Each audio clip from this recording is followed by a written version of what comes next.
My fellow Ambazonians, dear citizens of our homeland,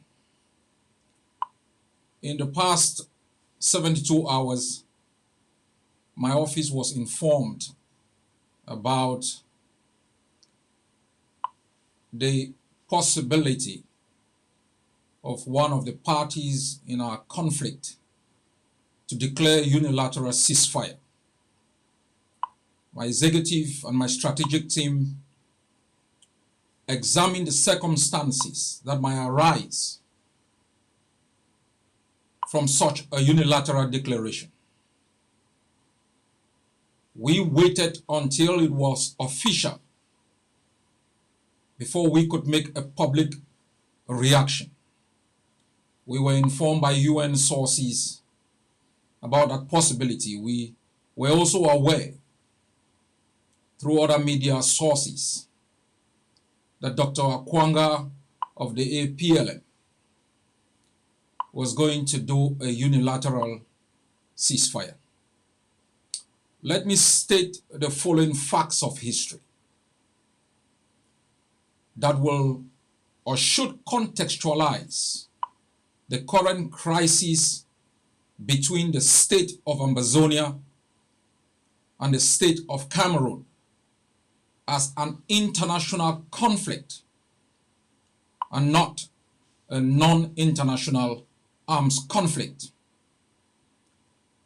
In 1919, the international border between Ambazonia and Cameroon was demarcated, affirmed in 1932. This international border gave Ambazonia an international personality. There is something also critical about international borders. It is based on the principle of uti possidetis juris. This is a principle that ensures that borders are frozen at independence, and that the borders you acquire at independence cannot unilaterally be extended through aggression or other form of illegal acquisition. So Ambazonia under international law is a sovereign state.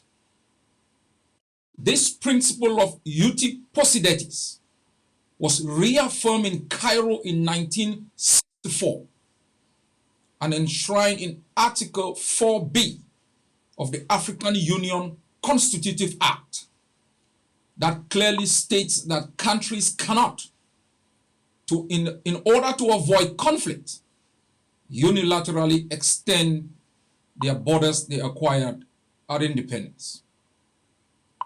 It is also a historical fact that on the 1st of January 1960, Cameroon acquired independence within the territory defined by the Milner-Simon Agreement of 1919.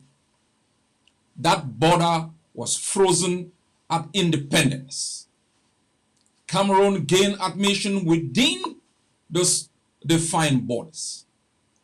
You must be reminded, this principle has become a customary practice as a way of avoiding conflict between states, or to avoid the illegal extension of borders, illegal acquisition of territory. So the conflict between Cameroon and Ambazonia is an international conflict.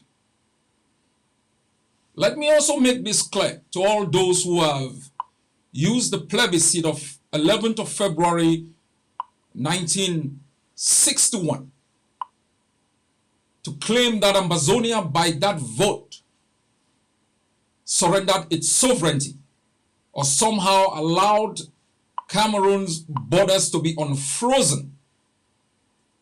Be reminded that we run a parliamentary democratic system where sovereignty rested in parliament.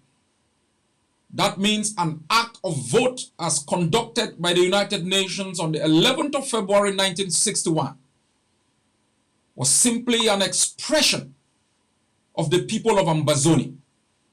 That expression could only become an act that could be enforceable if it passed through the Ambazonian parliament and became an act of parliament voted into law by members of parliament.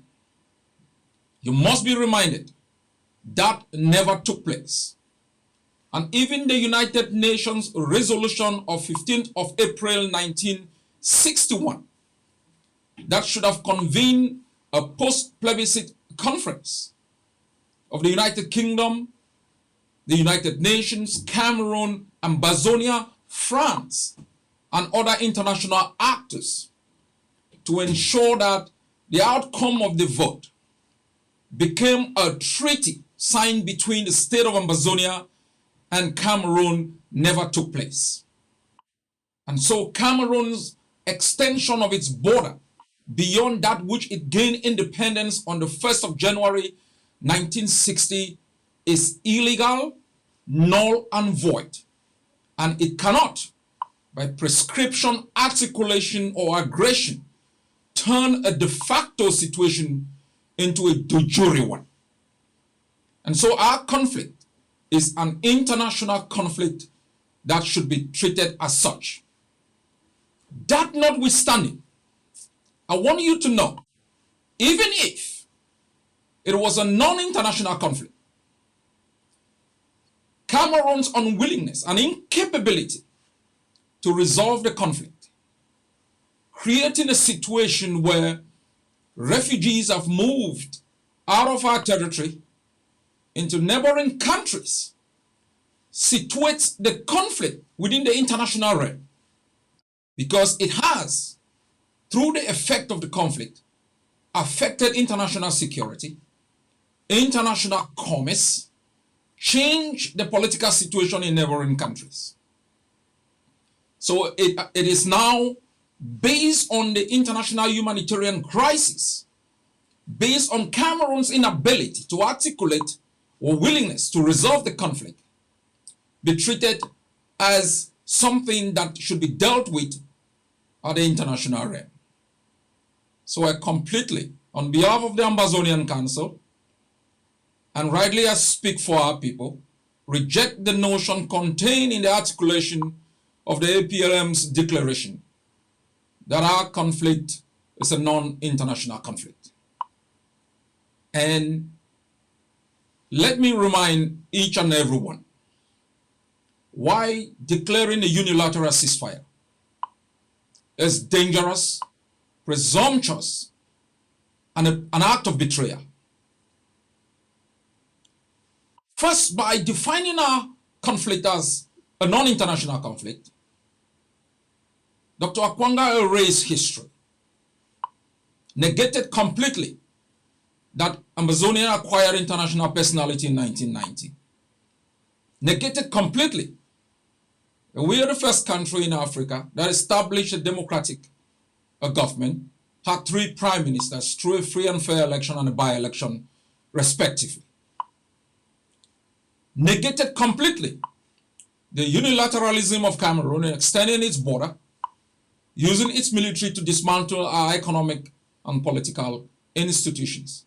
Negated completely the act of defiance of Fongoji Dinka, Alobode Ebong, justice, and Seseko Ayub Tabi.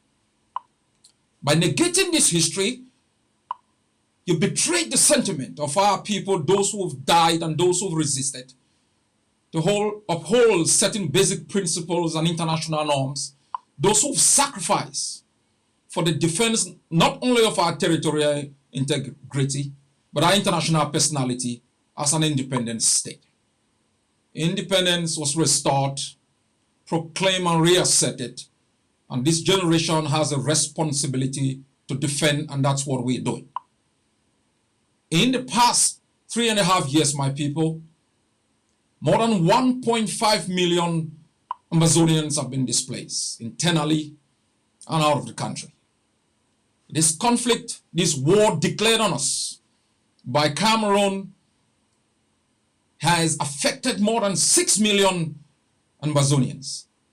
It has created a situation within our homeland that has set our economy back 10 years, that has stopped children from going to school. I've seen more than 500 villages burned.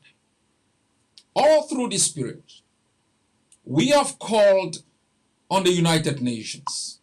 We have called the attention of Secretary General Guterres on the humanitarian crisis and the root causes of this humanitarian crisis. They've maintained mute silence. They have prescribed cosmetic measures that has not been able to deal with the humanitarian situation. They have turned a blind eye to Cameroon's genocide within our homeland. They've sat quietly as international law, international treaty is violated. Cameroon has been committing war crimes, crimes against humanity. The United Nations has sat quiet. The international system has maintained the same indifference that has characterized the attitude in the dealing in the conflict between Cameroon and Ambazonia. What we have seen is a replay of the old movie that took us from being the first democracy in the continent of Africa to being an occupied state under an ill-fated, decadent political system, the most corrupt country in the world, the harbinger of instability in the Gulf of Guinea. When they prescribed the so-called negotiation between Cameroon and Ambazonia, their attitude was a replay of what they showed in 1961 after the 15th of April 1961 UN resolution calling for a post-plebiscite conference. They all came out to endorse the Swiss charade. I want to remind you, Ambazonians, one of the biggest problems we have faced as a people is that we've sold ourselves cheap. We've been impatient with reality. We have demonstrated a high sense of shallow reading of the way systems operate, actors act. We've been so cheap that leaders before us were dragged into conferences without knowing agendas. They articulated issues that were not properly studied. They excused themselves because of their level of education, the complex nature of a system they later understood. It is not the aggression of Cameroon that took us into near servitude.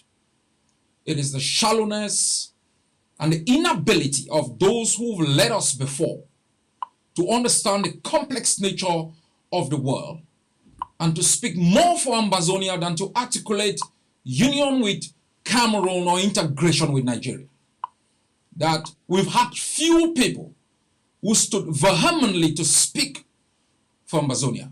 We've had people in the past who betrayed the aspirations of the Ambazonian people by seeking quick fixes to situations that could have been studied and dealt with properly. And so when the Swiss so-called charade was called, we studied the articulations, we studied the posture, we studied the procedure, and we came to the conclusion that the Swiss charade was not designed to resolve the conflict between Ambazonia and Cameroon.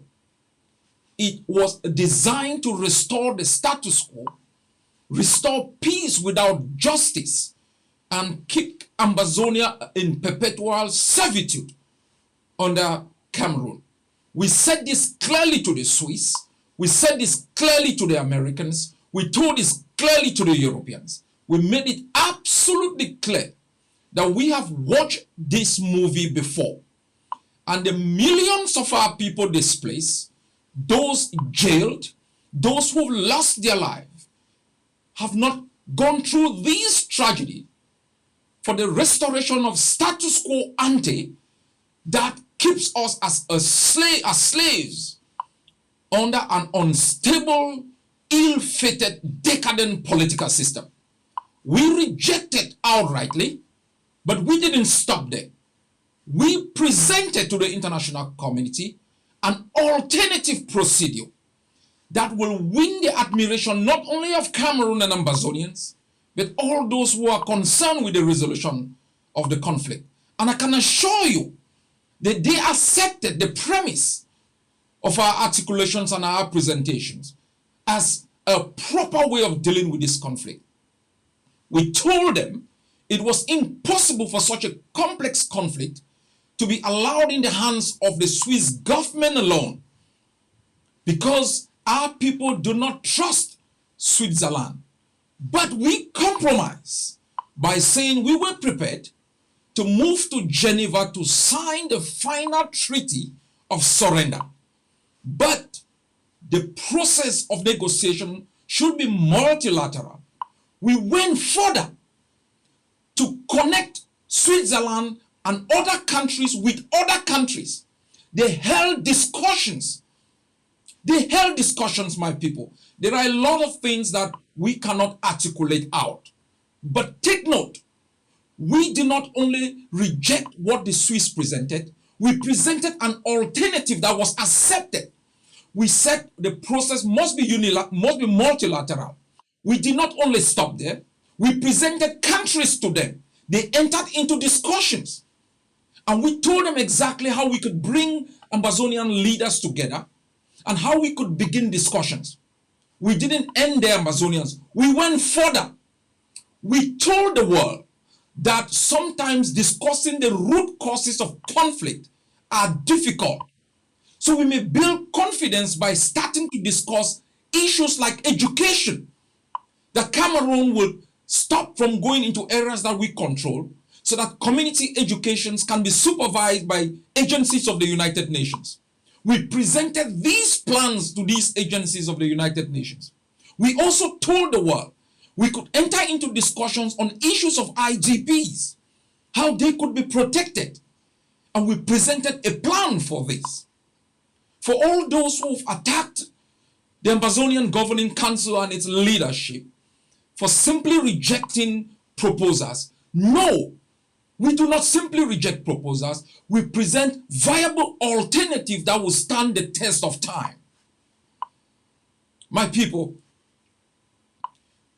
we rush into Switzerland without doing our homework, without studying the act of the deal, without understanding the position of the international actors, without forcing Cameroon to commit, without putting the fate of our prisoners on the table, without talking about the plight of our people. We moved like sheep to the slaughter. And what happened?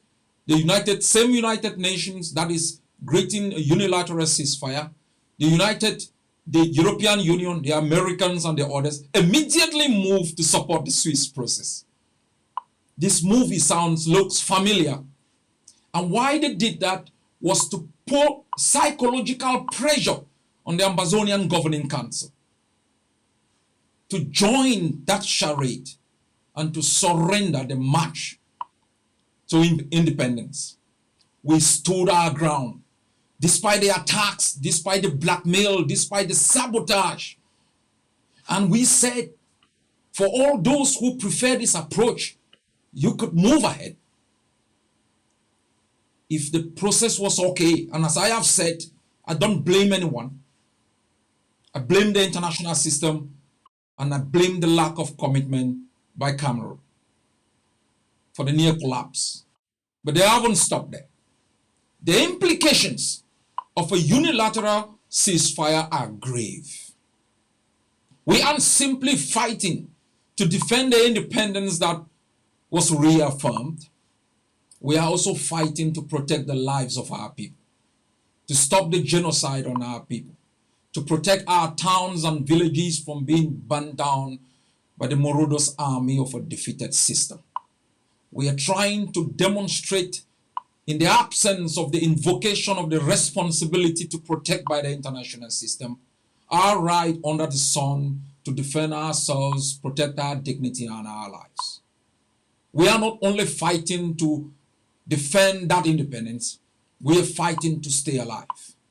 And the declaration of unilateral ceasefire does not address the question of what happens to Cameroon's forces, does not prescribe how these forces will be stopped when they make moves like they did in Gabo to massacre people.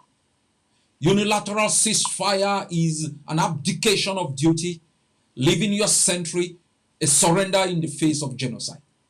And so when I come out again to reject it, you may call me names. You may say what you want to say. But I'll live and stand and die on principles that save the Amazonian people. Issues that are properly discussed by policy teams articulated within the context of an international system which we have well studied.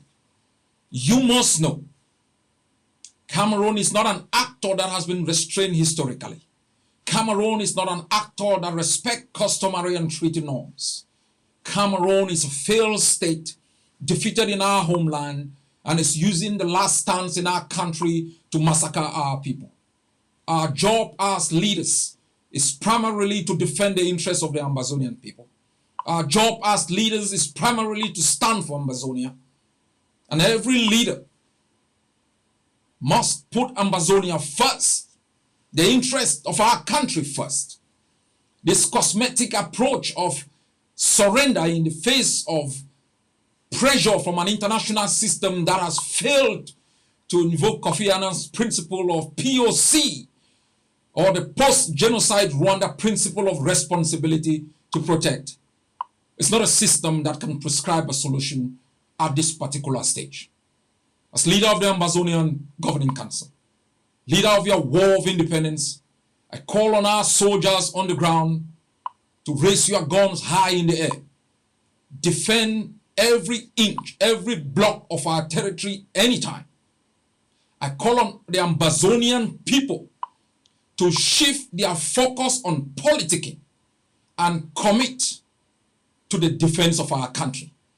Commit to arming our people to the teeth to make sure the independence restored, proclaimed, and affirmed is defended. The lives of the Amazonian people is defended. Go sign up on TTOF. Commit monthly for the defense of your country. As long as I live, we will never submit to any shallow political prescription that does not have as intention the withdrawal of Cameroon from our country, the total freedom of Amazonia, the release of our prisoners, and the bringing back of our IDPs and refugees in the land of their birth. We will not submit to a system and a process that rob us of sovereignty and control of our territorial integrity. God bless Amazonia. A luta continua, Victoria Aseta.